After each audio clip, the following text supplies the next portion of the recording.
এলাকাবাসীর সঙ্গে ছাত্রদের সংঘর্ষের জের ধরে 20 আগস্ট বন্ধ হয়ে যায় রাজশাহী বিশ্ববিদ্যালয়। গতকাল খুলে দেওয়া হয় সব আবাসিক হল। গতকালই ক্যাম্পাসে ফিরতে শুরু করেছে শিক্ষার্থীরা। এদিকে রাজশাহী মেডিকেল কলেজে ক্লাস শুরু হয়েছে গতকাল। আচ্ছা তুমি কিরম মানুষ কত জ্ঞানী মানুষ, মহাজ্ঞানী মানুষ, কেরে এই কথা জিজ্ঞেস দিছো কেরে? বাড়িতে এত বড় দরবার লাগছে আর তুমি এনে বয়ে বাইরে রেডি হুনতাছো। কি হয়েছে বাড়িতে, কি হয়েছে আবার? অনেক উস্তা বাহি আছে, তোমার ছোট ভাই দুটা যে সকাল সকাল বাইরে গেল, হেরার তোর ফেরনের নাম নাই। মামাই চিন্তায় অস্থির। তোমার কোনো হুঁশ আছে নি? চিন্তা করো কেরে, লাল ভাই না বিচারে আনতে গেল? ছাত্র ও এলাকাবাসীর মধ্যে উত্তেজনা দেখা দিলে কর্তৃপক্ষ ক্লাস লাল ভাই এই সকালে বাইরে হয়ে গেছে, হেরো তো ফেরনের নাম নাই। তুমি ডোডো উডা গিয়া ছোট ভাই দুটারে বিচার আনো, মামার দিলে একটু শান্তি পাক। তোমরা জ্ঞান অত কম কেরে? হ্যাঁ, দুনিয়াদারিতে কত কিছু হয়ে যেতেছে, আর তুমি আছো লাল মতি আর মানিক লইয়া। ওইলো ওইলো, তুমি এখন ওডো উডা যাও, ছোট ভাই দুটারে বিচার আনো যাও। তুমি যেমনি কথা কইতেছো মনে হইতেছে মতি মানিক দুধের ফোলা। সময়কালে বিয়ে হইলে হেরার ঘরে পোলা পাইন থাকতো।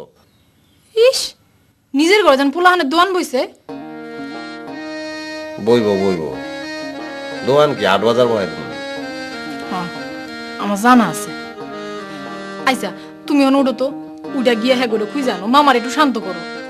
তোমরা গৃহবধূরা না হুদ দায়ী গৃহবধূ, কোনো রোমান্টিকতা নাই। আসলে কি জানো, শিক্ষা শিক্ষা শিক্ষাই জাতির মেরুদণ্ড। যে কয় না, মেরুদণ্ডহীনতায় কে বাঁচিতে চায়, হে কে বাঁচিতে চায়। কার কবিতা জানো? আমি কেমনে কইতাম, আমি কি তোমার লানগিনি?